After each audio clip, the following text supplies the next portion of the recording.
Welcome to 4.2 Trigonometric Functions, the unit circle.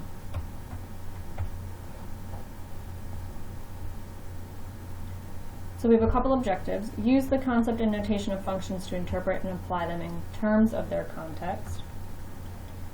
Graph and analyze functions and use their properties to make connections between different representations. And our central questions are: how can we interpret the meaning of sine and cosine in words? When we extend the model of trigonometry to the full unit circle, how can we interpret negative numbers? So a unit circle is a circle with radius of 1. So no matter what, your unit circle has a radius of 1. The equation, the center of the origin of the rectangular coordinate system. So it's the center of your coordinate system. The equation of the circle is x squared plus y squared equals r squared. It's very similar to your Pythagorean theorem. In a unit circle, the radian measure of a central angle is equal to the length of the intercepted arc. Both are given the same real number t.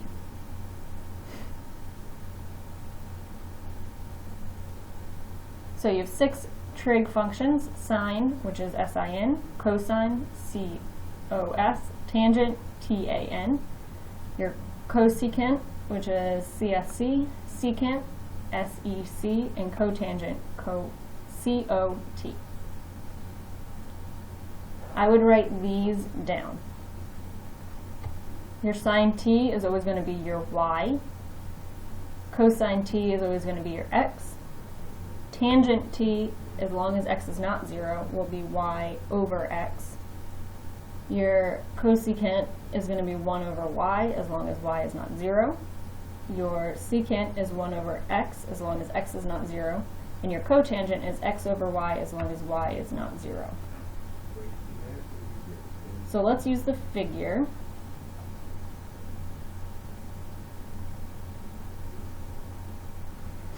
So we have sine t equals y.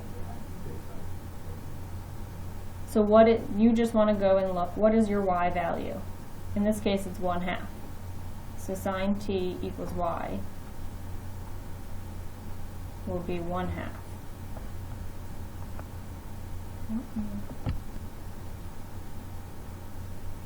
So now you have cosine t equals x. So you want to go and look, what is my x equal? In this case, your x is square root of 3 over 2. It tells you in this spot right here. So lastly, tangent t is y over x, so you have 1/2 over square root of 3 times 2. You do want to simplify this. This would give you 1 over square root of 3. Since you cannot have a square root in the denominator, you need to multiply.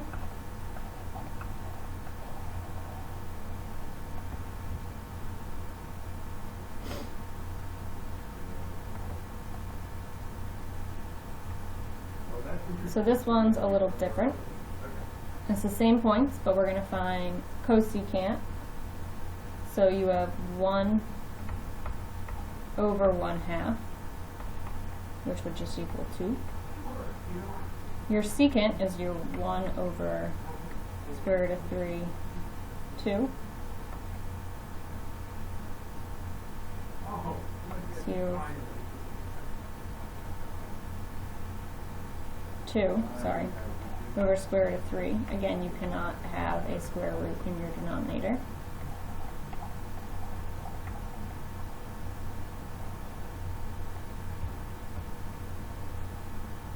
And your last one, you want square root of 3 over 2 over 1/2, which would just give you square root of 3. So all I'm doing is plugging in whatever value it asked me for. So y was 1/2, so I had 1 over 2. Simplify it and it will give you 2, etc. So that's finding the value of your trig function. Domain and range of sine and cosine. So the domain of a sine function and cosine function will always be negative infinity to infinity.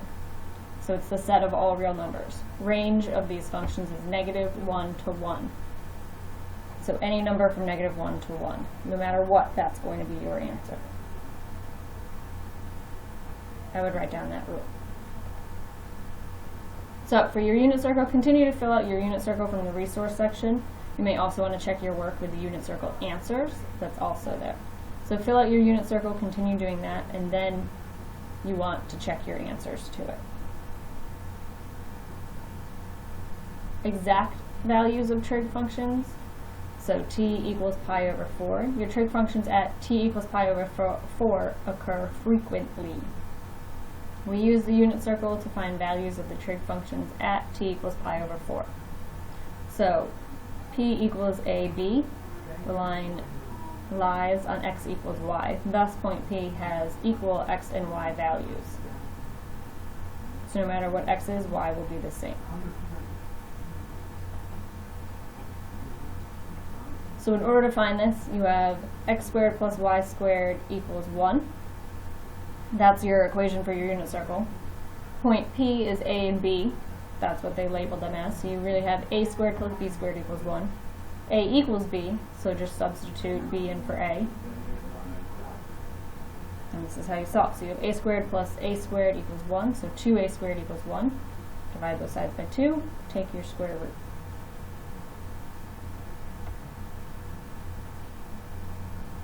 So at that point, your point is square root of 2 over 2, comma square root of 2 over 2.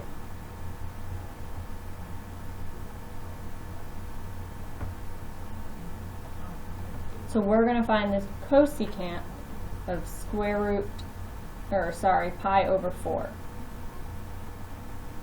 So in order to do this, it equals 1 over y. No matter what, it equals 1 over y. So we're going to plug in the values. So you have 1 over square root of 2 over 2. That would simplify to 2 over square root of 2. Again, you cannot have square root of 2 in your denominator.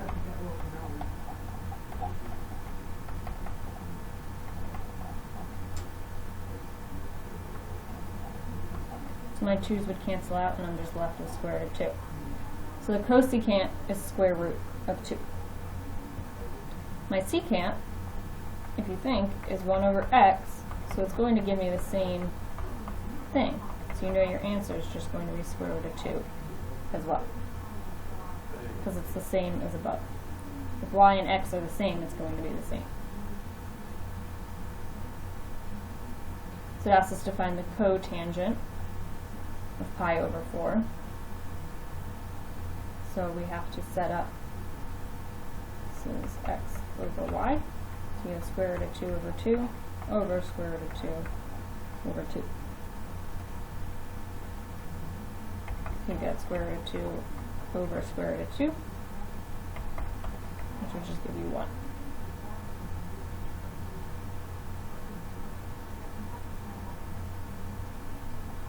So this just gives you a chart. So trig functions at pi over 4. I would write this down. It can be helpful. Sine of pi, we already solved all of these. So sine of pi over 4 is square root of 2 over 2. Cosine of pi over 4 is square root of 2 over 2. Tangent is 1. Secant square root of 2. Cosecant square root of 2. Cotangent is 1. You already solved these. It's just helpful to have written down. So complete the questions below and then watch the next video. Next time we're going to look at even and odd functions and use fundamental identities.